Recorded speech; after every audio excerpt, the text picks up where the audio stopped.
জমিনে আল্লাহ নবী যখন আসলেন ওই সময় মানুষেরা এক আল্লাহকে ভুলে গিয়ে 360টা নকল খোদার উপাসনা করেছিল, জুলুম অত্যাচার শুরু করে দিয়েছিল, নারীগুলোকে জ্যান্ত পুঁতে দিয়েছিল, মানুষকে হত্যা করছিল, জুলুম করছিল।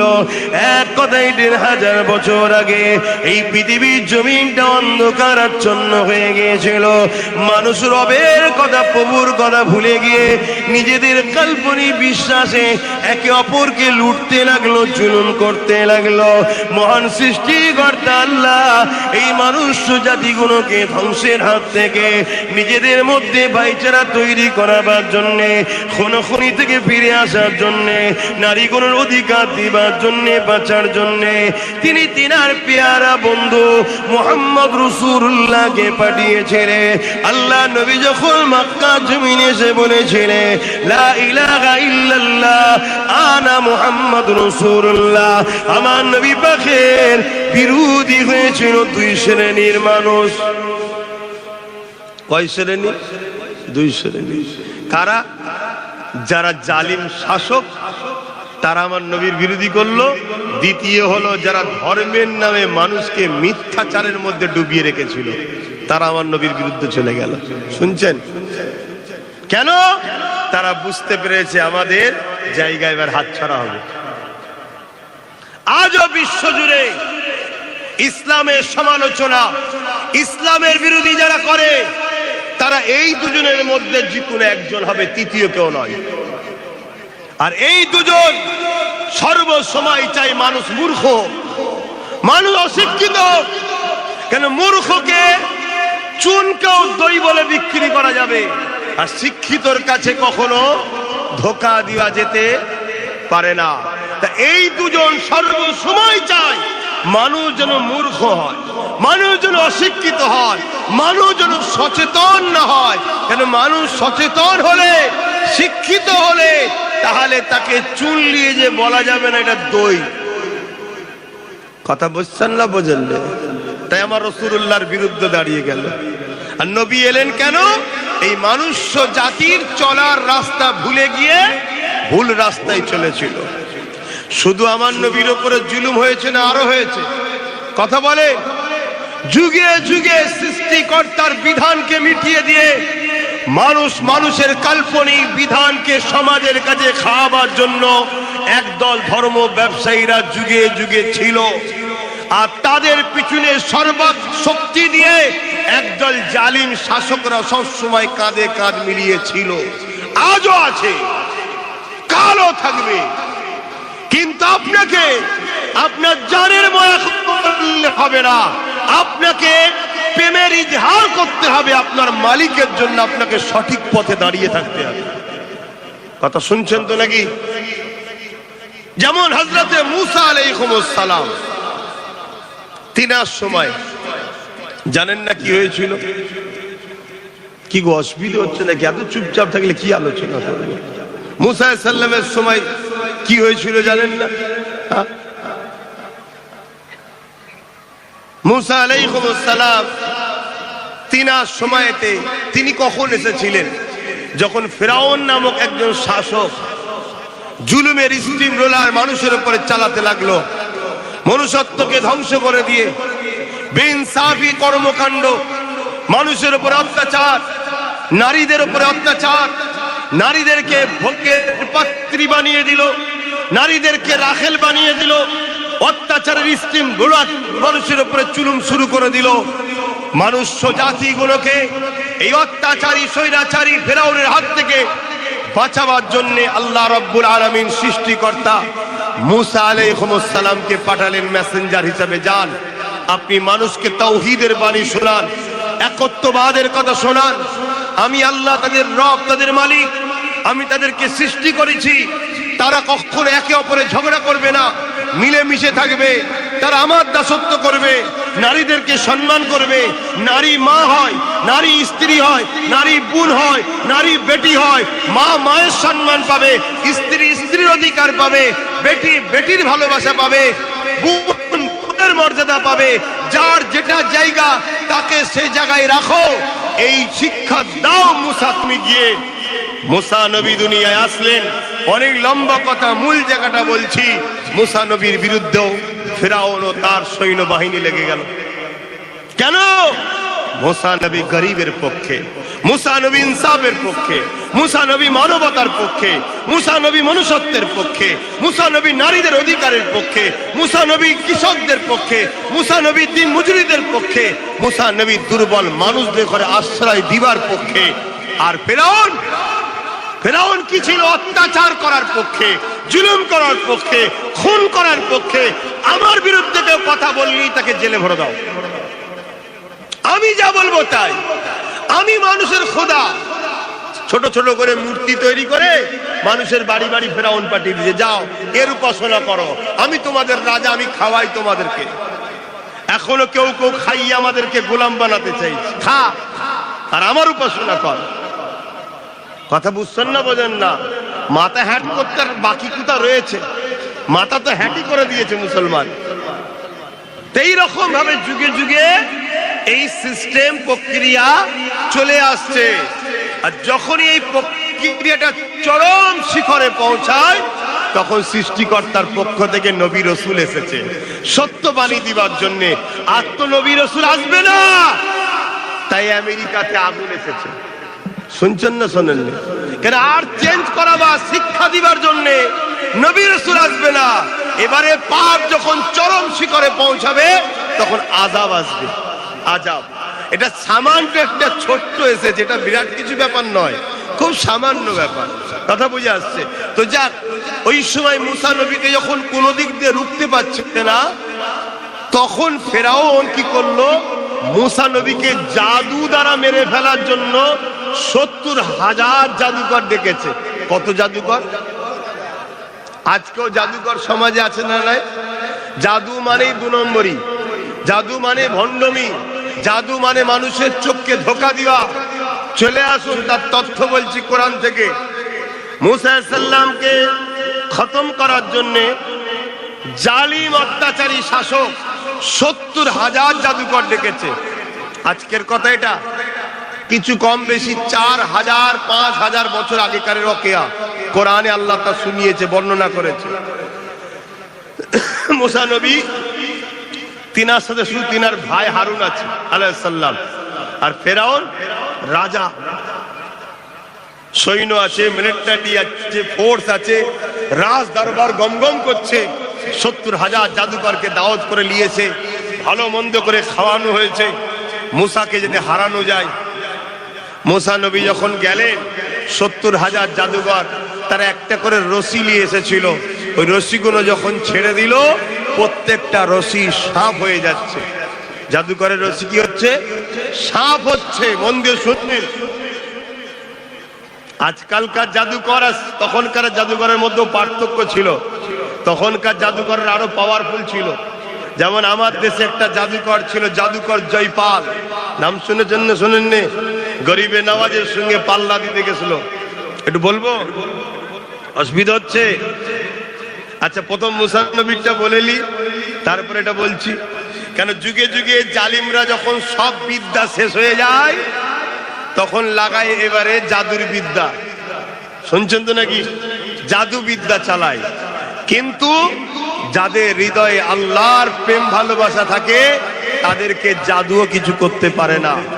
এই রিসেন্ট 1 মাস 1.5 মাস আগে একটা ন্যাশনাল নিউজে একজন জাদুকর বক্তব্য দিতে বসছিল। সে মহিলা জাদুকর, মহিলা, পৃথিবীর সে বর্তমানে এখন নাম করা জাদুকর পৃথিবীর মধ্যে। সে তাকে জিজ্ঞেস করেছে তুমি কি করো? সে অনেক বক্তব্য দিতে দিতে বলেছে আমি সব জায়গায় গেনার হয়েছি, শুধু মুসলমানদের কাছে পরাজিত হয়েছি। বললেন না সুবহানাল্লাহ? মুসলমানদের যতই জাদুকরি লাগে না, আরে পৃথিবীর জাদুকররা যত জাদু করিস লাগবে না কেন? মুসলমানদের কাছে আয়াতুল কুরসি আছে। জোরে বলুন সুবহানাল্লাহ। আয়াতুল কুরসি জানো তো? না জানা থাকলে মুখস্থ করবে। সকালে উঠে ঘর থেকে যখন বেরোবে, আয়াতুল কুরসি পড়ে গায়ে ফু দিয়ে, হাতে ফু দিয়ে, পুরো শরীরে মালিশ করে শরীর বন্ধ করে বেরোবে। 70,000 রহমতের ফেরেশতা তোমাকে পাহারা দেবে। জোরে বলুন সুবহানাল্লাহ। আর রাত্রি যখন শোবে, আয়াতুল কুরসি পড়ে গায়ে ফু দিয়ে শোবে, সারা রাত তোমাকে সমস্ত শয়তানের হাত থেকে মহান সৃষ্টিকর্তার ফেরেশতা দ্বারা পাহারা দেওয়া হবে। জোরে বলুন সুবহানাল্লাহ। কোথা থেকে কোথা আমরা ঘুরে বেড়াই, কোথা থেকে কোথা, কখনো আকাশ পথে, কখনো পানি পথে, কখনো বাইকারে, কোথায় না কোথায় ঘুরে বেড়াই। আমাদের কখনো মনে হয় না এক সেকেন্ডের জন্য কোনো টেনশন, কোনো ভয়। রাত 12টা হোক, 1টা হোক, 2টো হোক না, আগে কোনো কাইকুই করে বাতি জ্বেলে যায় না, পিছনে কেউ থাকে, কেউ থাকে না, কিন্তু আমরা বুক ফুলিয়ে ঘুরি কেন? আমরা জানি আমাদের কাছে আয়াতুল কুরসি আছে। জোরে বলুন সুবহানাল্লাহ। এই কুরসি নাও থাকতে পারে, আয়াতুল কুরসি তো আছে। কথা বুঝছেন না, বোঝেন না? এই কুরসি যাদের আছে তারা আগুন সামলাতে পারেনি, আর আয়াতুল কুরসি যারা আছে, আফ্রিকা যখন, ব্রাজিলে যখন অ্যামাজন জঙ্গলে আগুন লেগে গিয়েছিল বছর 5 আগে, জানেন না? এটা কি না বলে, আরে কত পানির ট্যাঙ্কার ফ্যাঙ্কার ফ্লাইট দিয়ে কত দেশ চেষ্টা করেছিল অ্যামাজন জঙ্গলের আগুনকে বন্ধ করতে হবে, অ্যামাজন জঙ্গলের আগুনকে বন্ধ করতে হবে। অবশ্যই বন্ধ হওয়া দরকার, কারণ এই গাছপালা আমাদের অক্সিজেনের জন্য প্লান্ট এগোনো, অক্সিজেন প্লান্ট এগোনো। যত গাছপালা কমবে, গরমের তাপ বাড়বে, আমরা অক্সিজেন নিতে পারবো না। আমি আপনাদের বলছি, যেভাবে গাছ মাফিয়ারা গাছ কাটছে, যদি আপনারা না রোকেন আর পরিবর্তে যদি গাছ না লাগান, আগামী 10-15 বছর পরে আপনার এলাকারই তাপমাত্রা এত হবে যেমন করাতে ডিম দিলে হাফ বয়েল হয়ে যায়, মানুষগুলো হাফ বয়েল হয়ে যাবে জ্যৈষ্ঠ মাসে। গল্প বলছি না, মিলিয়ে নেবেন। অতএব আপনাদেরকে এখানে যখন কথা এসেছে বলে দিই, প্রত্যেকে কম করে হলেও 10টা করে গাছ লাগান। নিজের উঠোনে, নিজের জায়গাতে 10টা করে গাছ লাগান। ভালো ভালো গাছ লাগাবেন, 100-150 টাকা দামের গাছ লাগাবেন, শাল সেগুন লাগান। কথা বুঝে আসছে? আজ থেকে 10 বছর, 15 বছর, 20 বছর পর আপনার ছেলে মেয়ে জন হবে, ওই 10টা গাছই ওদের ভবিষ্যৎ করে দেবে। ওদের বিয়ে শাদী, কারবার, ব্যবসা, ঘর বাড়ি সব হয়ে যাবে, ওই 10টা গাছ কাটলেই হয়ে যাবে। কথা বুঝছেন না, বোঝেন না? এতে কি হবে? অক্সিজেন হবে, অক্সিজেন। গাছ লাগান, গাছ লাগানো দরকার। তা অ্যামাজন জঙ্গল যে আছে, কটায় আজান হবে? আচ্ছা, এখনই আজান হবে, 4:30টায় জামাত হবে। এখনো বাকি আছে, আমি 4টে বন্ধ করব, তারপর একটু সালাম পড়ে দোয়া করব, আলোচনা করব। অসুবিধা হচ্ছে আপনাদের? তাহলে আর একটু বলি। তা আফ্রিকা, ব্রাজিলে যখন অ্যামাজন জঙ্গলটা আগুন ধরে যায়, তখন চেষ্টা করেছে অনেক পানিতে বন্ধ করা দরকার, না হয় কিন্তু ওই পানিও হবে না, পৃথিবীর ভারসাম্য শেষ হয়ে যাবে, পৃথিবীটা ধ্বংস হয়ে যাবে। শুধু ব্রাজিল একা নয়, পৃথিবী ধ্বংস হয়ে যাবে। কিন্তু আমি যেটা বুঝাতে চাইছি, অনেক চেষ্টা করেছে পানি টানি দিয়ে, কোনোভাবে আগুনকে রুকা যায়নি। যে ব্রাজিল আজান শুনলে রেগে যেত, যে ব্রাজিল, আচ্ছা একটু আজানটা হয়ে যায়, আজানের কথায় আজানও শুরু হয়েছে।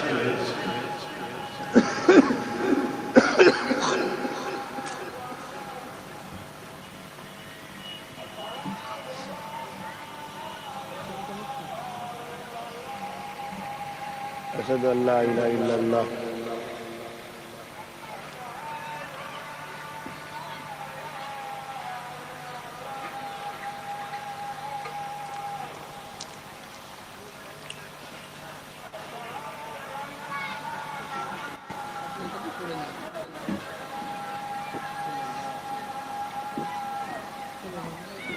صلى الله عليه وسلم।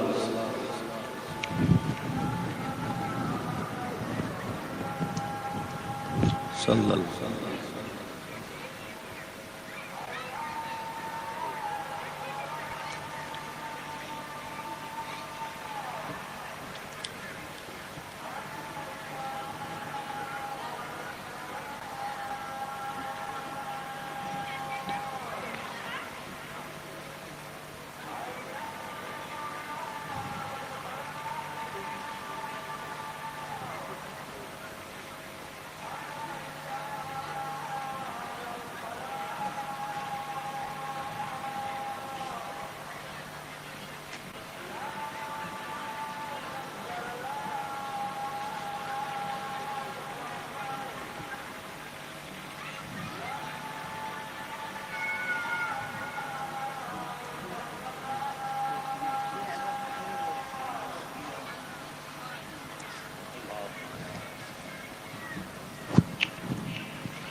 দরুদ শরীফ আল্লাহুম্মা সাল্লি আলা, জোরে জোরে পড়ে।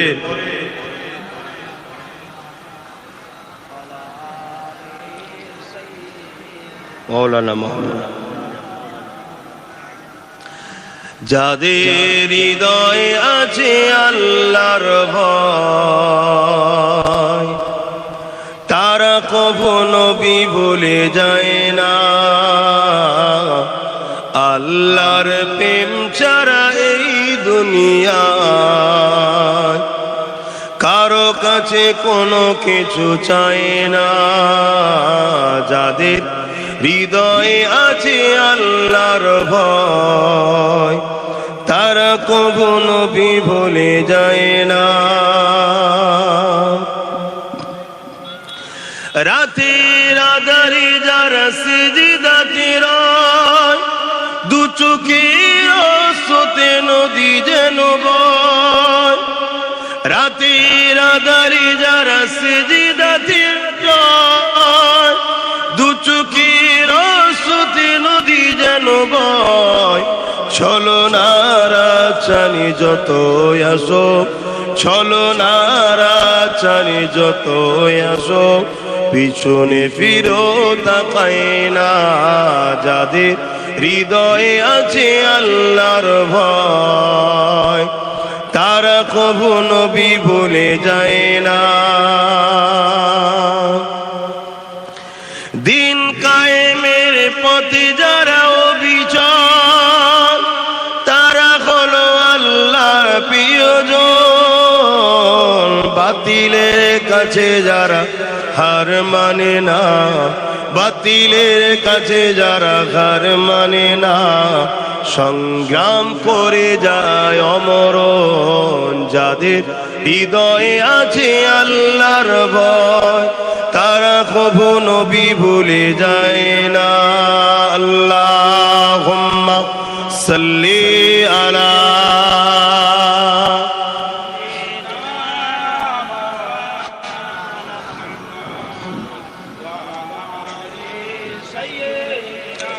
মাওলানা মাওলানা। আমার আব্বা জানেরা, সময় দিয়ে খেয়াল করে সংক্ষেপ করছি, কথাটা একটু বলে নি। ব্রাজিল হুকুমত সর্বদিক দিয়ে চেষ্টা করেছে, ফ্রান্স সাথ দিয়েছে, ব্রিটেন সাথ দিয়েছে, আরো মুল্ক সাথ দিয়েছে। ফ্লাইটে করে পানি দিচ্ছে যে বন্ধ হয়, নানা রকম কেমিক্যাল গ্যাস অনেক রকম দিয়ে চেষ্টা করছে বন্ধ করার, কিছুতেই কিন্তু অ্যামাজন জঙ্গলের আগুন বন্ধ করতে পারেনি। লাস্টে ব্রাজিল হুকুমত যারা মসজিদকে বন্ধ করতে চেয়েছিল, মাদ্রাসাকে বন্ধ করতে চেয়েছিল, আজও যেমন আমার দেশে আওয়াজ উঠছে মসজিদ বন্ধ করো, মাদ্রাসা বন্ধ করো। আমি আবার বলবো, লাপালাপি ভালো, কিন্তু খুব লাপালাপি ভালো নয়। কথা বুঝছেন না, বোঝেন না কেন? খুব জোর লাপালাপি ঠ্যাং ভেঙে যেতে পারে। লাপালাপি করা ভালো কেন? যে যার রুটি সারতে গেলে তো প্ল্যান করছে। মসজিদ মাদ্রাসার বিরোধী না বললে এক শ্রেণীকে তো বুকা বেনিয়ে আমার কোলে আনা যাবে না। বুঝছেন না, বোঝেন না? তা লাপালাপি করছো করো, বেশি লাপালাপি করতে যাও না। লেস্টে কেঁচো ঘুরতে ঘুরতে কেউটে বেরিয়ে পড়বে, আর কেউটো ছবল মারলেই বুঝতে পারছো তো পুরো ফিল্ম হয়ে যাবে একটা। তো যাক, তো ব্রাজিল হুকুমত উলামাদের কাছে গেছে, ইমামের কাছে গেছে, মসজিদে গেছে, গিয়ে বলছে ভাই সব দিক দিয়ে শেষ ট্রাই, তোমরা একটু দেখো। কয়েকজন উলামা গেছে গাড়িতে, তাদের কারে করে গিয়ে অ্যামাজন জঙ্গলের পাশে গিয়ে সেখানে দূরে কাজ নামাজ পড়ে আল্লাহর কাছে হাত তুলে বলছে, আল্লাহ এটা মানুষের জন্য, আপনি এই জঙ্গল মানুষের জন্য উপকারে লাগে, কত জীব জন্তু পুড়ে যাচ্ছে, আল্লাহ আপনি আকাশ থেকে পানি দেন। সঙ্গে সঙ্গে দোয়া হতে হতে মেঘলা হলো, পানি হলো, অ্যামাজন জঙ্গলের আগুন নিভিয়ে গেল। জোরে বলুন সুবহানাল্লাহ। তো ভাইয়ের আমার, আমি বুঝাতে চাইছি এটাই, যাদের কাছে আয়াতুল কুরসি আল্লাহ দিয়েছে তাদের অন্য কুরসির প্রয়োজন নাই, কিন্তু কুরসিতে যদি কেউ বসে মানবরূপী পশু হয়, তাকেও কুরসি থেকে নামিয়ে দিবার দায়িত্ব আয়াতুল কুরসিওয়ালাদের আছে না নাই? এটাকেও মাথায় রাখতে হবে, না হয় আল্লাহ ওই জালিমের সাথে তোমারও বিচার করবে। কেন জুলুম করা শুধু অন্যায় নয়, জুলুমকে দেখে চুপ করে থাকাটা আরো বড় অন্যায়। কথা বুঝে আসছে? আর সমাজে যেভাবে জুলুম হয়, একদল মুসলিম, আদিবাসী, দলিত, গরিব হিন্দুদের উপরও জুলুম হয় না? হয় না? খারাপ নেবেন না। যেমন আজকে একটা রায় বাহির হচ্ছে না কি? আজকের রায় বাহির হচ্ছে তো, আমার সেই তিলোত্তমা বোনের যে অত্যাচার হয়েছিল, এটা রায় বাহির হচ্ছে। আমি আপনাকে বলছি, গরিবই সবসময় বলি হয়, গরিবই সবসময় বলি হয়। এটা আমার মতামত আপনাকে শোনাচ্ছি, শোনেন। এই যে সিভিক ভাইয়েরা রয়েছে, সিভিক ভাইয়েরা মনে করছে আমাদের বিরাট উপকার হচ্ছে। না না, ধনীদের ছেলের জন্য সময় হলে একটা করে ধরে ধরে বলি দিয়ে হবে তোমাদের, তৈরি থেকো। কথা খারাপ লাগতে পারে অনেকের, আমরা কারো মুখের দিকে চেয়ে কথা বলি না, কারো খাই না, কারো দয়াতে বেঁচে থাকি না। আমরা সৃষ্টিকর্তার খাই, সৃষ্টিকর্তার দয়ায় থাকি। কারো দাদাগিরি আমরা মেনে নিই না। তুই যে লাটসাই হতে পারিস, পাকামু করবি, হাত তুলবো, আমেরিকার মতো দশা হয়ে যাবে, যা মর্গে যা। কথা বুঝছেন না? বোঝেন? কেন গরিবকে সবসময় জুলুম করা হয়, গরিবের উপরে সর্ব জায়গায় অত্যাচার করা হয়। সে গরিব যদি হিন্দু হয় তার উপরেও জুলুম হয়, গরিব যদি আদিবাসী হয় তার উপরেও জুলুম হয়। আর মুসলমানের উপরও তো জুলুম হওয়াটা স্বাভাবিক। কেন মুসলমান আমরা ভালো নয়, খারাপ লিউনি, আমরা ভালো নয়। আমাদের উচিত ছিল জুলুমের বিরুদ্ধে লড়াই, আমরা জুলুমের পক্ষে সাপোর্ট করি, এজন্য আমাদের মাঠটা পাওনা হয়েছে। কিন্তু বাকি যাদের উপরে হয়, হিন্দু হোক, আদিবাসী হোক, মতুয়া হোক, আরো কত ধর্মের মানুষ আছে, গরিব যে হয়, পাড়ার বিদেশি ধনী লোকের ঘরের কুকুর খেতে পাই তো গরিব খেতে পাই না। কি গো, কথা কি খারাপ লাগছে নাকি? গরিবের পাশে থাকবে। আপনারা যে ইসলাম এটুকু বলে যাচ্ছি, গরিবকে ভালো রাখবেন।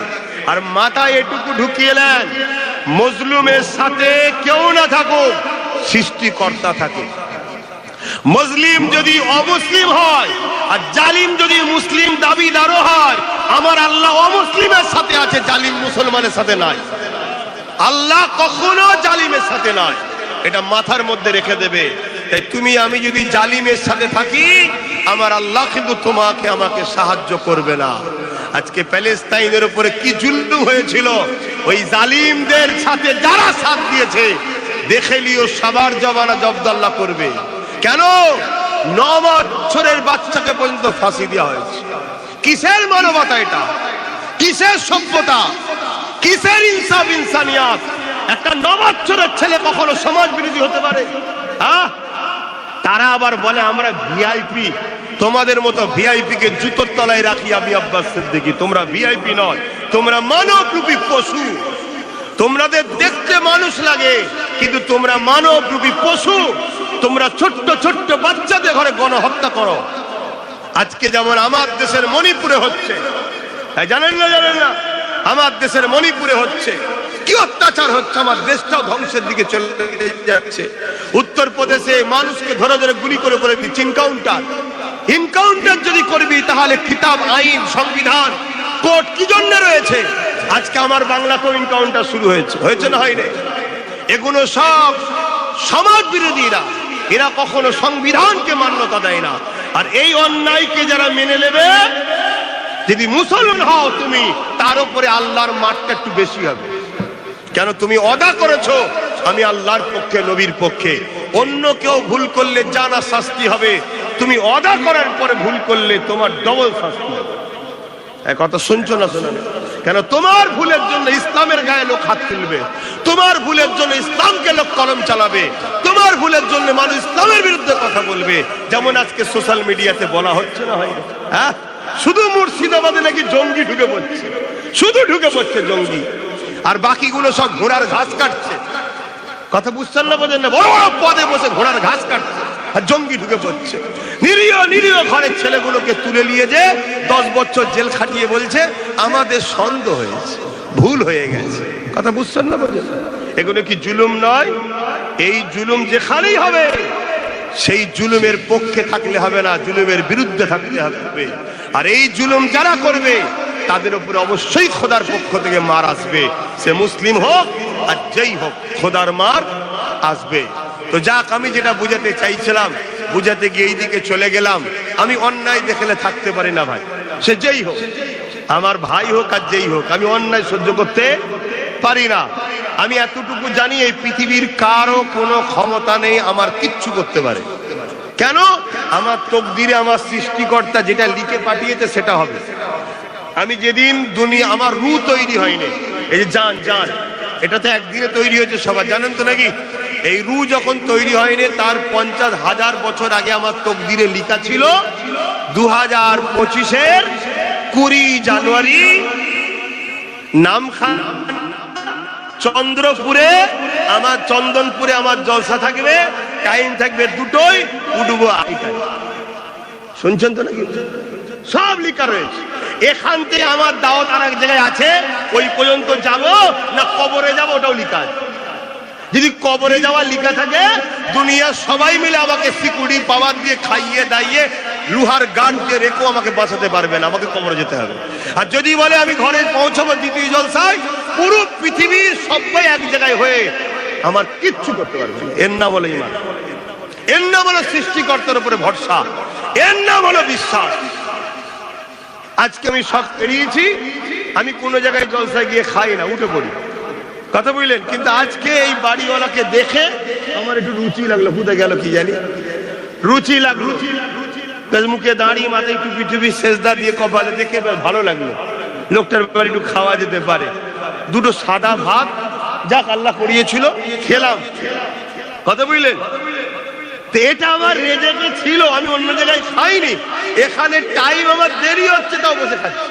কেন? রেজেকে আমার আছে, খেতে হবে। উনি খাওয়ালো, হ্যাঁ উনি খাওয়ালো। কে খাওয়াচ্ছে? আমাকে যিনি সৃষ্টি করেছে তিনি খাওয়াচ্ছে। তিনার মোকাবেলা কি হবে? এর ধরে ছুটছো, ওর ধরে ছুটছো, আমার কি হবে, আমার কি হবে? এজন্যই তো আমার করে করি কাঙ্গাল হয়ে গেলে। সবাইকে বাদ দাও, সৃষ্টিকর্তাকে ধরো, তিনার কাছে আশা করো, তিনার কাছে চাও। রাত্রিরে সবাই যখন ঘুমাবে তুমি সেজদায় পড়ে গিয়ে তিনাকে বলো মালিক, সবাই ঘুমোচ্ছে, আপনি কিন্তু আমায় দেখছেন, আপনি আমার সৃষ্টিকর্তা, আমার সংসারে বড় অভাব, আমার 1-2 বাচ্চা, কি আমি এই বিবাহে আছি, কি আমার এই সমস্যা, যা কিছু আছে তিনাকে বলো। পৃথিবীর কেউ নেই তোমার সমস্যা সমাধান করতে পারে। তোমার সমস্যা একজনই সমাধান করবে, যিনি তোমায় সৃষ্টি করেছে। জোরে বলুন সুবহানাল্লাহ। হ্যাঁ, সম্মানীয়কে সম্মান করতে হয়, ভালো মানুষকে ভালোবাসতে হয়, ভালোকে ভালো বলতে হয়, খারাপকে খারাপ বলতে হয়, সব ঠিক আছে। কিন্তু নিজেকে অন্য কারো কাছে ছোট করো না। তুমি মানুষ, তুমি মানুষ। একজন কোটিপতি, তুমি গরিব, তো কি হয়েছে? সৃষ্টিকর্তা তোমাকে গরিব বানিয়ে পরীক্ষা নিচ্ছে, তাকে কোটিপতি বানিয়ে পরীক্ষা নিচ্ছে, তোমাকে প্রজা বানিয়ে পরীক্ষা নিচ্ছে, কাউকে রাজা বানিয়ে পরীক্ষা নিচ্ছে। আমাকে পীরের ঘরে জন্ম দিয়ে পরীক্ষা নিয়েছে, তোমাকে মুরিদের ঘরে পরীক্ষা নিচ্ছে। আমি পীরজাদা হয়ে তোমাকে যদি মানুষের মতো ব্যবহার না করি, আমারও ছাড় নাই। আর তুমিও যদি আমাকে যত সম্মান না করো, তোমারও কিন্তু ছাড় নাই। যার যেটা জায়গা তাকে সেটা করতে হবে। সব পরীক্ষা। দেখি গরিব গরিব হয়ে আমাকে ধরে রাখে কিনা, দেখি ধনী পয়সা পেয়ে মানুষকে মানুষ মনে করে না আমার খুশির জন্য গরিবের পাশে দাঁড়ায়। এইটাই হলো পরীক্ষা। দেখি কাউকে ক্ষমতায় বসিয়ে সে মানুষের উপকার করে না মানুষের ক্ষতি করে, এসবই পরীক্ষা। তাই আমি বলবো আমার ভাইদেরকে, বাপেদেরকে, মায়েদেরকে, বোনেদেরকে, এই সামান্য দুদিনের দুনিয়ার জন্য সৃষ্টিকর্তার নাফরমানি করবেন না। সৃষ্টিকর্তা যেটা চায় সেই রাস্তাতে চলুন। তাই যুগে যুগে তিনি নবী রসুল পাঠিয়েছেন। মুসা আলাইহিস সালামের কথাটা বলছিলাম, সময় তো খুবই সংক্ষেপ। মুসা নবীর কথাটা শুধু শেষ করে দিই। 70,000 জাদুকর দড়ি ছেড়েছে, 70,000 সাপ হয়েছে। মুসা নবীকে সৃষ্টিকর্তা এলাহান করলেন, আওয়াজ দিলেন, মুসা তুমি তোমার হাতের লাঠিটা ছাড়ো। মুসা নবী লাঠিটা ছাড়লেন, বিশাল একটা সাপ হয়ে গেল। বললেন না সুবহানাল্লাহ? কিন্তু আগে জাদুকররা দড়ি ছেড়েছে, সাপ হয়েছে, আমি সুবহানাল্লাহ বলতে বলেছি। কিন্তু মুসা নবীর বেলায় বলতে বললাম কেন? ভাববেন মুসা আমাদের পক্ষে, তাই না, এখানে সত্য আর মিথ্যার ব্যাপার আছে। তাই কি আমি শুধু সুবহানাল্লাহ বলবো কেন? 70,000 জাদুকর যখন দেখছে মুসার লাঠিটা সাপ হয়ে গেছে, তাদের দড়িও সাপ হয়েছে, কিন্তু ৭০,০০০ জাদুঘর সব ফেরাউনের দরবারে দাঁড়িয়ে গিয়ে ফেরাউনকে ছেড়ে দিয়ে মুসা নবীর কদমে এসে পড়ে বলছে, মুসা তুমি বারহাক সত্য, তোমরা আমাকে কলমা পড়িয়ে ইসলামে জায়গা করে দাও। জোরে বলুন সুবহানাল্লাহ, আরো জোরে বলুন। তাহলে জাদুঘরকে নিয়ে এলো ফেরাউন, খাওয়ালো ফেরাউন, যত্ন করলো ফেরাউন। জাদুকররা দড়ি ছাড়লো, সাপ হলো। মুসা নবী লাঠি ছাড়লো, সাপ হলো। আরে তুমিও তো সাপ বানিয়েছো, উনিও তো সাপ হয়েছে লাঠিটা, তা দেখার কি আছে? জাদুকররা বলছে, শোনো, জাদু আর মুসার মধ্যে পার্থক্য আছে। আমরা রশি ছেড়েছি, সাপ হয়েছে। সাপ কিন্তু হাকিকাতে হয়নি, রশি আছে। জনগণ দেখছে সাপ হয়েছে, কিন্তু মুসা যেই লাঠি ছেড়েছে অবাক হয়ে যাচ্ছি, ওটা লাঠি নেই, ওটা সত্যিকারেরই সাপ হয়েছে। জোরে বলুন সুবহানাল্লাহ, আরো জোরে বলুন সুবহানাল্লাহ। এ থেকে প্রমাণ হয় আমরা শয়তানের সাহায্যে জাদু দেখিয়ে মানুষকে ধোঁকা দিই, কিন্তু মুসার পক্ষে মশার সৃষ্টিকর্তা আল্লাহ রয়েছে, যিনার ক্ষমতা আছে না নাই? বাপের সামান্য রস থেকে যদি মায়ের পেটে সন্তান বানাতে পারে, ওই সন্তানের এক একটা চোখে ১৩,০০০ কোটি করে লেন্স আছে। শুনে রাখো, আরে ১৫০ বছরের বিজ্ঞান মেনে নিয়েছে রিসার্চ করে, এক একটা চোখে কত লেন্স? ১৩,০০০ কোটি। দুটো চোখে ২৬,০০০ কোটি লেন্স আছে। একটার সাথে একটা তার সম্পূর্ণ আলাদা। তোমার এই 8 জিবি মেমোরিতে 100 জিবি লোড দিলে যেমন হ্যাং হয়ে যায়, আল্লাহর কুদরত বেশি চাপ দিলে আউট হয়ে যাবে। শুনছেন তো? তাহলে ২৬,০০০ কোটি দুটো চোখের মধ্যে যে সৃষ্টিকর্তা লেন্স দিতে পারে, সেই সৃষ্টিকর্তা সামান্য বাপের শরীরের পানি থেকে একটা মানুষকে মায়ের পেটে তৈরি করতে পারে, বিনা খুঁটিতে আসমান টিকিয়ে রাখতে পারে, এমন করে এই পাহাড় কায়নাত সব তৈরি করতে পারে, সেই সৃষ্টিকর্তা এই মুসার লাঠিকে সত্যিকারেরই সাপ বানিয়ে দিয়েছে। জোরে বলুন সুবহানাল্লাহ। তাই ৭০,০০০ জাদুকর ফেরাউনের দল ছেড়ে দিয়ে মুসা নবীর হাতে হাত দিয়ে কলেমা পড়ে ইসলাম অ্যাকসেপ্ট করে। জোরে বলুন সুবহানাল্লাহ। আমার দয়ার নবীর কালাম ব্যাপারটাও জাদুঘর এসেছিল না? শুনে আবু জেহেল জাদুকর নিয়ে এসেছিল আমার নবীর কাছে, জানেন তো? ছোট্ট করে একটু টাচ করছি। জাদুকর আবু জেহেল আমার নবীকে কোনো দিক দিয়ে হারাতে পারে না। লাস্টে হাবিব ইয়ামানি নামে একটা জাদুকরকে ডেকে এনেছে। হাবিব ইয়ামানি তৎকালীন সময় পৃথিবীর সব থেকে বড় জাদুকর ছিল, আমার নবীর কাছে নিয়ে এসছে। আমার রসুলকে হাবিব ইয়ামানি জিজ্ঞেস করছে, আপনি নাকি নবী মেসেঞ্জার দাবি করেছেন? আল্লাহ নবী বললেন, আনা মুহাম্মদ রাসূলুল্লাহ। তখন হাবিব ইয়ামানি বলছে, আকাশে কিছু জাদু করে দেখাও, আকাশে কিছু করে দেখাও। কেন? জাদুকররাও জানে জাদু জমিনে হয়, আকাশে। শুনছেন তো? তা হাবিব ইয়ামানি বলছে, আকাশে কিছু করে দেখাও।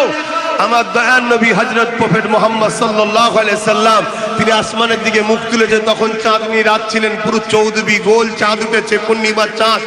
হাবিব ইয়ামানিকে বলছে, হাবিব ইয়ামানি এই চাঁদটা দুটুকরো করে দেবো? ভাই মুখে আর কথা বেরোবে মনে হয়? এই চাঁদ কি দুটুকরো করা যায়? চাঁদ কি সরানো যায়? কিন্তু আমার নবীর নূর থেকেই ওই চাঁদ তৈরি। জোরে বলুন সুবহানাল্লাহ। আল্লাহ নবী শুধু উঙ্গলি ইশারা করলো, চাঁদটা দুটুকরো হলো। শুধু দুটুকরো হয়নি, একটা পাহাড়ের ইমাতায় আর একটা পাহাড়ের উমাটায়। পৃথিবীর প্রত্যেকটা বিজ্ঞানী যারা চাঁদে গেছে, তারা স্বীকার করতে বাধ্য হয়েছে, তারা স্বীকার করতে বাধ্য হয়েছে যে চাঁদ ইমাতা থেকে উমাতা চিরা ছিল, পরে জোড়া হয়েছে। আরে ওটা চুলের উঙ্গলির ইশারাতে হয়েছে। জোরে বলুন আল্লাহ। নিজেকে গর্ব করো মুসলমান, এ নবীর উম্মত, গর্ব করো সেই মোহাম্মদ রসুলের তোমরা উম্মত। কার পিছনে ছোট, কোন দিকে যাও, কি করো, কাকে ফলো করো, কার পিছনে ঘুরে বেড়াও, কাকে সম্মান করো, একটু দেখে দেখে করা দরকার। আল্লাহ তোমাদেরকে কি নিয়ামত বানিয়েছে। তোমার নেতা তো মুহাম্মদ সাল্লাল্লাহু আলাইহি সাল্লাম, যার ইশারায় চাঁদ দুটুকরো হয়। চাঁদ নয়, এই সূর্য যে ডুবে গেছে, ওই সূর্যকে আমার নবী ইশারা করেছে, সূর্য আবার পুনরায় ফিরে এসেছে। জোরে বলুন সুবহানাল্লাহ, আরো জোরে বলেন।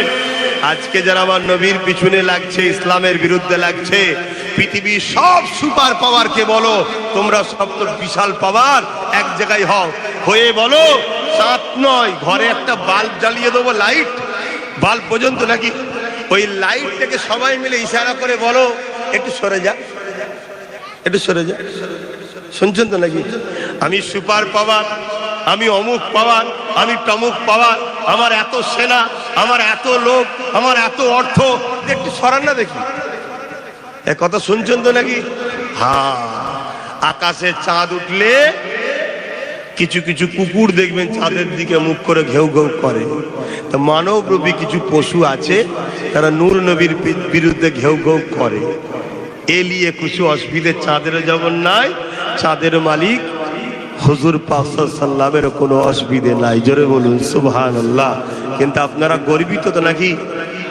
মনে রাখবেন, যুগে যুগে এই জাদুকররা তারাও জুলুম করেছে। গরিবে নওয়াজকে জাদু করছিল, আগুনের বান মারছে আগুনে।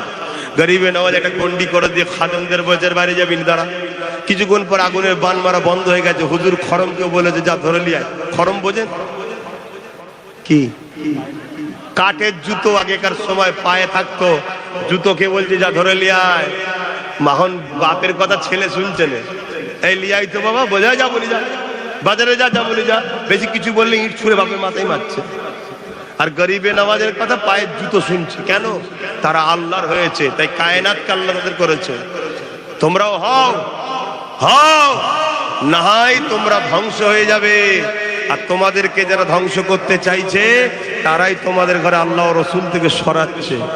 গান দিয়ে, যাত্রা দিয়ে, জুয়া দিয়ে, মেলা দিয়ে, মদ দিয়ে, নানা রকম জিনিস দিয়ে সরাচ্ছে, যাতে করে তোমরা বিপদে পড়লে আল্লাহ সাহায্য না পাও। খরমকে বলেছে যা লিয়াই। ও জাদুকর, এত বড় জাদুকর ছিল, উড়ে উড়ে চলে যাচ্ছে। জাদুকর জয়পাল খাজা গরিবে নওয়াজের খরম গিয়ে মাথায় মারছে না।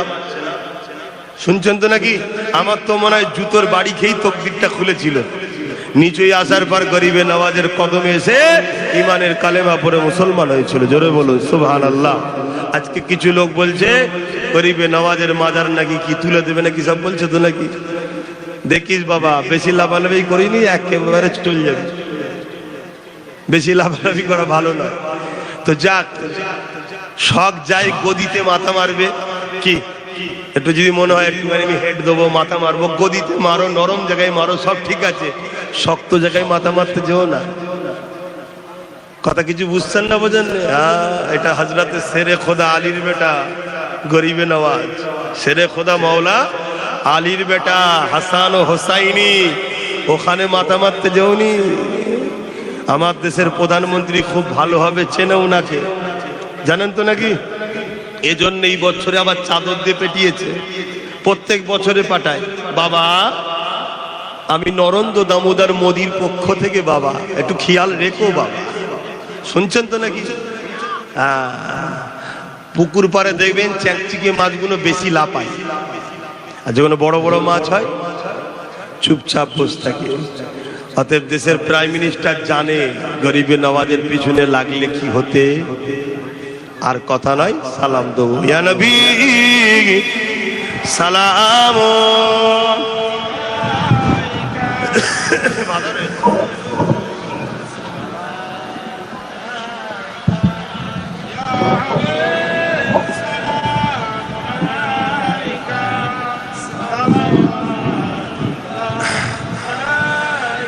আপনারা সব দাঁড়িয়েই সালাম দেন তো নাকি? কিছু গোস্তাগে রসুল আছে, তারাই দাঁড়ানোলে সমালোচনা করে।